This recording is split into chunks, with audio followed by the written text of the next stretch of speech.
Hello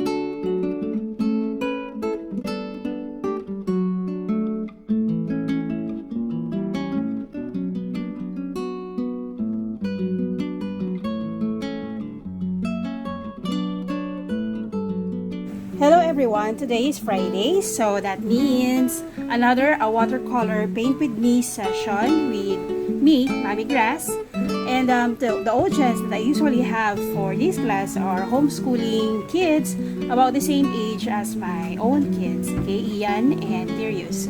So today, as promised, I am going to paint magical tree using watercolors. Okay, so I have here my palette.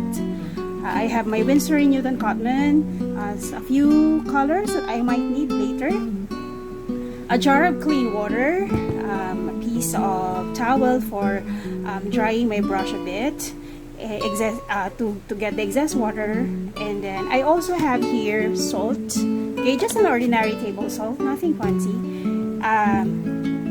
This feather right here, I will use the tip of this feather. I got this actually outside of our condo building. It was probably one that probably came off from one of the doves that used to visits our condo building. I also have here ethyl alcohol, and we will find out later how I'm going to use this, and an empty spray bottle where I will put the alcohol. Okay. So this painting is actually not by me. This is not original. I'm going to copy it from one of the books that I have been using for my watercolor journey called Watercolor Bible. Okay, so I bought this from National Bookstore, and it has this page here on how to draw this tree. I really got attracted to this idea of painting the tree because it's really magical for me, because it's a play of colors. It doesn't follow any rule. I mean, trees don't need to be green when you're painting them. They don't need to be just green, brown, and a few bright colors that depicts the flowers and fruit. You can paint the tree using just plain washes. So for today, we will be using wet on wet wash technique, or wet on wet technique for applying watercolor. And we'll be adding a few techniques such as using salt and alcohol for creating effects in watercolor. So we'll start by wetting the paper.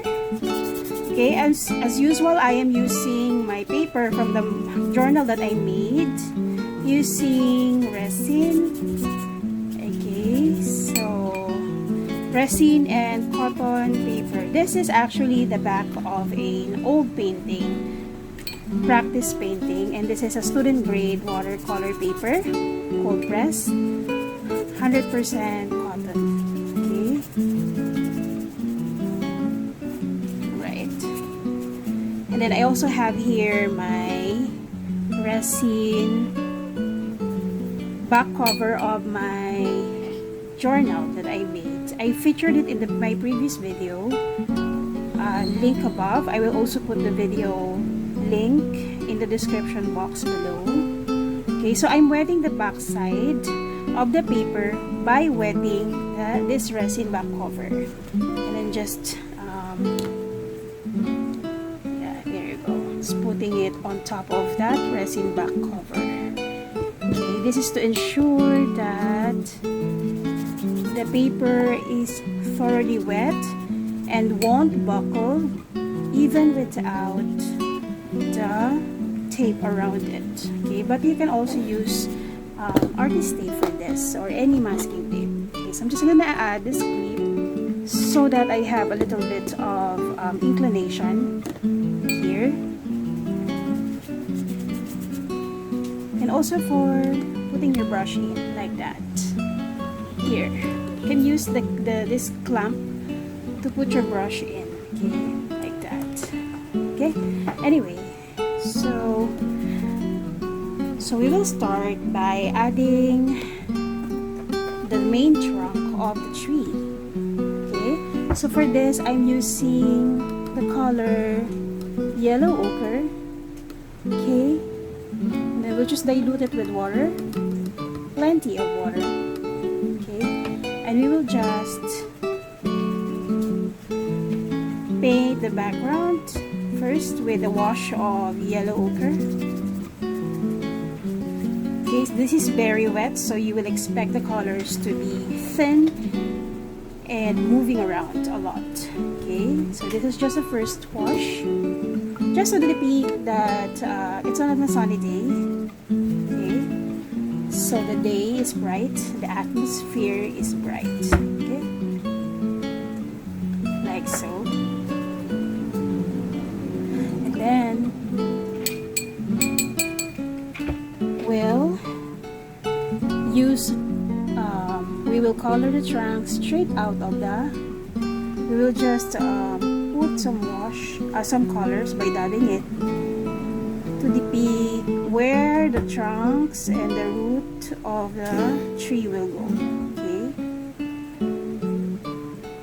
okay, just like that. Okay. So I am drawing with my watercolor. And I'm pretty sure the kids will also have fun doing this because it is very wet. They will be playing with the watercolor in this technique. So this is wet and wet technique, where your paper is wet and your color, the brush is loaded with water and pigment. Okay, and then we'll just push the color into the branches, just like that. Okay.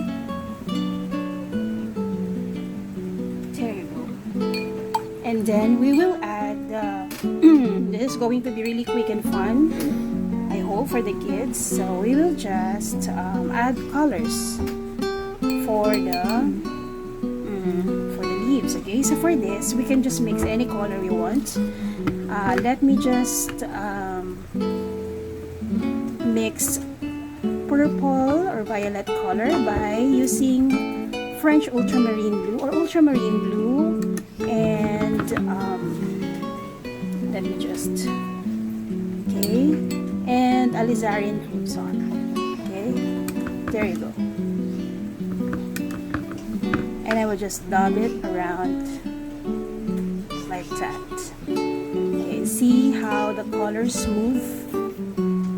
Okay, you can also do a few brush strokes like that if you want. Okay,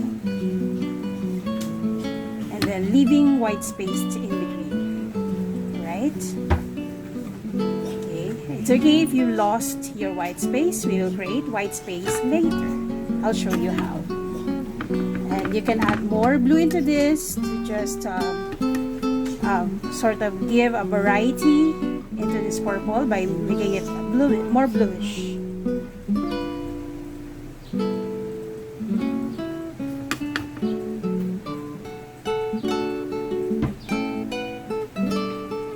And then how about we mix our own green using the yellow ochre and the same blue, ultramarine.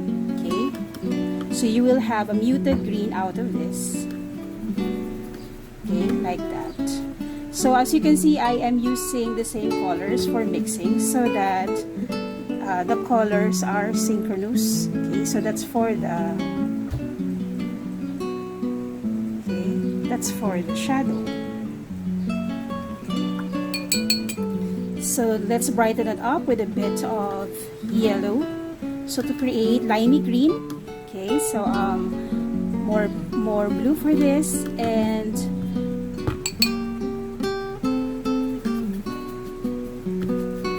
lemon yellow. Lemon yellow is a cool color. Okay, so let's add that here. So you will see that the colors are actually mixing right right in front of us. It's mixing because this is a wet on wet technique, so you would expect the colors to mix as they are added. Okay, and that is intentional. Now if you want more blue for your colors, you just add more blue into your mixing palette.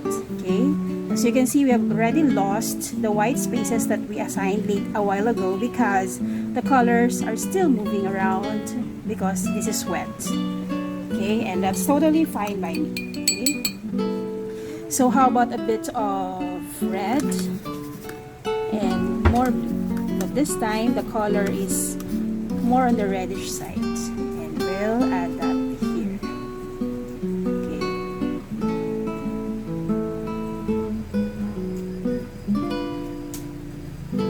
And then, how about bright green this time?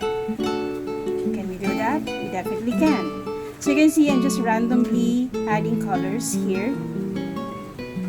Okay. Still wet on wet. Still working wet on wet for this one. But just remove the clump because it's creating a white space there. Okay. There you go. Then create more shadows by adding more blue. Dropping in the colors.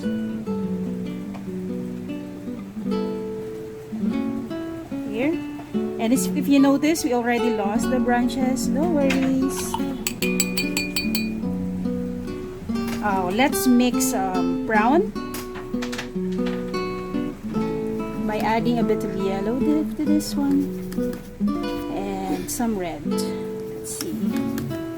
Okay, that's 2 reds, and let's add more blue.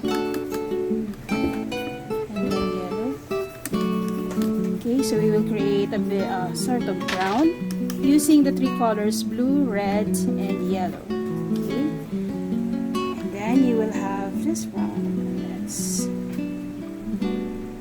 okay. Again, I'm dropping in the color. So this is the brown that we made using the 3 primary colors.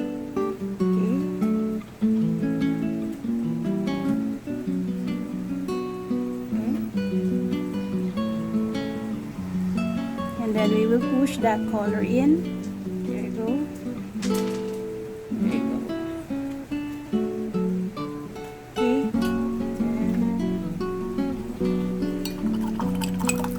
Okay, and let that dry a bit. But we can already use the pointy end of the feathers to create those lines, okay, if you want, just to depict that there are smaller branches at the top of the tree. Okay, so this is actually a painting that allows you to play with colors with no rules, just adding the colors, blending them in, while the whole paper and the brush is loaded with water and pigment. Okay. Okay. And this is where we add a bit of salt, I think. Let's see. We already add salt. So just a bit of salt in some of the sections, particularly right in the middle, where you would expect foliage. Okay. And also at the top section. Okay. So this is the part where if you lost your white spaces, we will create white spaces using salt. Okay. And we'll add a bit of alcohol into this spray bottle, just a little bit. Okay. And see what happens when you spray alcohol.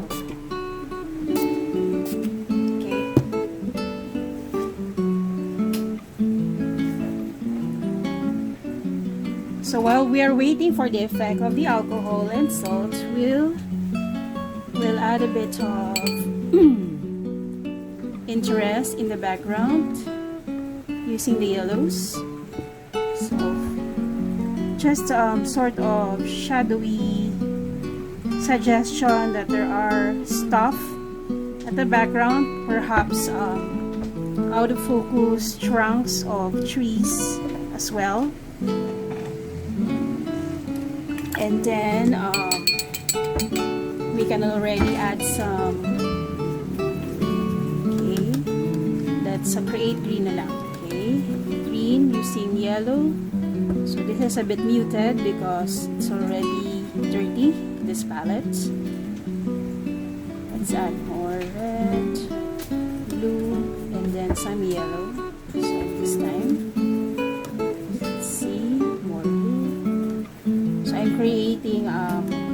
dark green and just adding it here like that. Just a suggestion of some weeds growing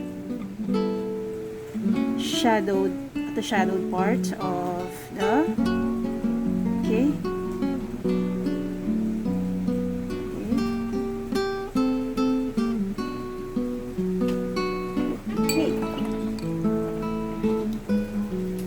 So let me bring that closer. So as you can see, the droplets of alcohol from the spray bottle as well as the salt are creating this texture where you have the colors pushing out. Okay, so the colors are sort of granulating and creating white spaces in the middle where I have dropped the alcohol and the salt. Okay, so it's giving this tree this nice texture, right? So I have also added grass details or weed details using the green that I mixed in my palette using blue and yellow. So let's just wait for that to dry and then we will add details later. So I will be back. I will allow this painting to dry naturally. I don't want to hasten the process using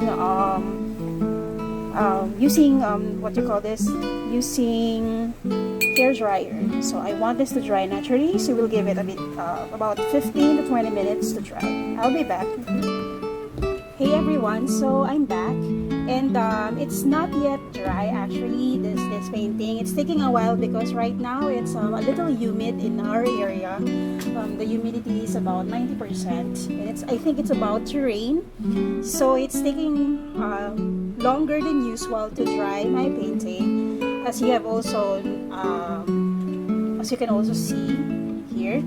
But I wanted to take a video of how I add texture in some of my paintings, particularly ones as textured as trees. Okay, so by using cards. Okay, so this is just an ordinary card, expired one, and I actually cut smaller piece of this. Let me just look for that if I can find it. So here, and I use this to create texture, sort of a highlight marks on some of my paintings, such as this one. At this point, this is actually ready for this, so I'm just gonna add some texture like that. Okay, so there's actually a trick for this. The paper has to be damp but not super wet, because if you do this while this is super wet, it won't work because the color will just flat back in. So so I use this card to create texture. I actually use this a lot when painting rocks. Okay, so here I'm doing now the same for this tree, just to depict that there are branches that are highlighted, and there would be sections that have this kind of texture. Okay, so for the grass area or the weed area, I'm just gonna leave marks like that, just to depict that there are grasses on the foreground that are also highlighted by light. Okay, so just like that. So this is just one way. I'm showing you this so just to let you know that there is one way also of creating highlights once you've already painted your piece. Okay, so as you can see, the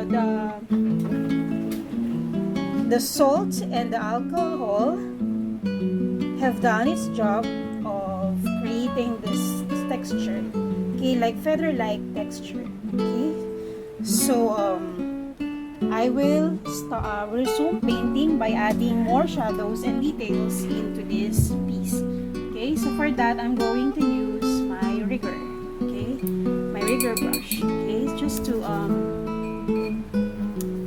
okay, let me just look for my sepia. I like sepia a lot for creating colors for shadow. I think this one is. So So sepia is brown, but it's really dark. It's almost black here. So I'm just gonna add sepia into the brown mix that I made. Okay, as you notice, I just add a few colors. I add colors into original mix so that there will be the colors will be what you call that, synchronous, or the colors would be analogous, if we, I'm not sure what the proper term is, but it's when you're adding colors but the colors are related to each other because you are mixing them.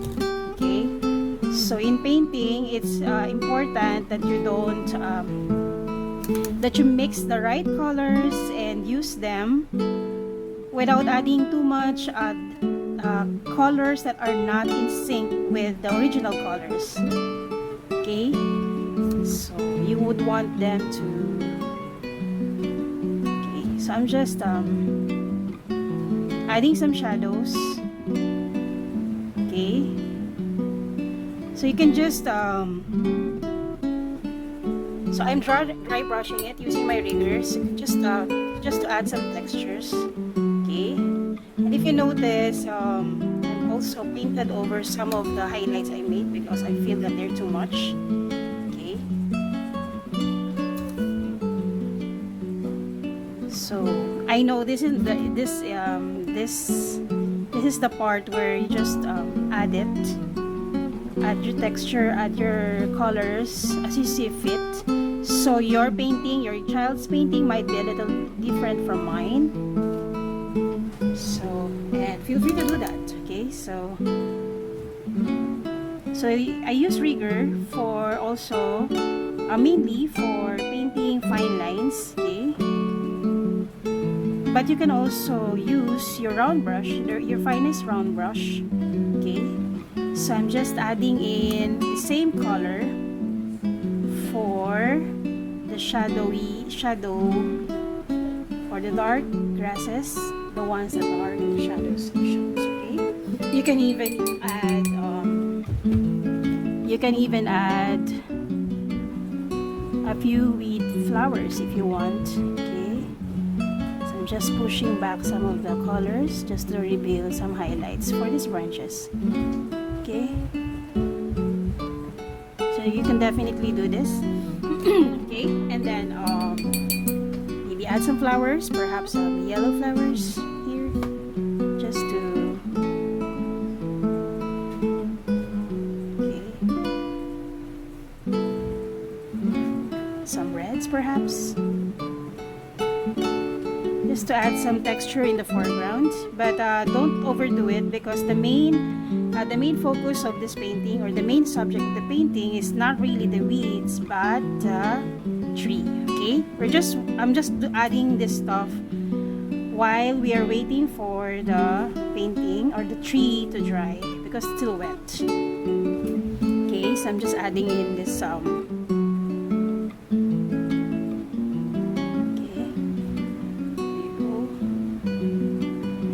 also noticed that they're a bit linear, so let me just randomize my color dubbing.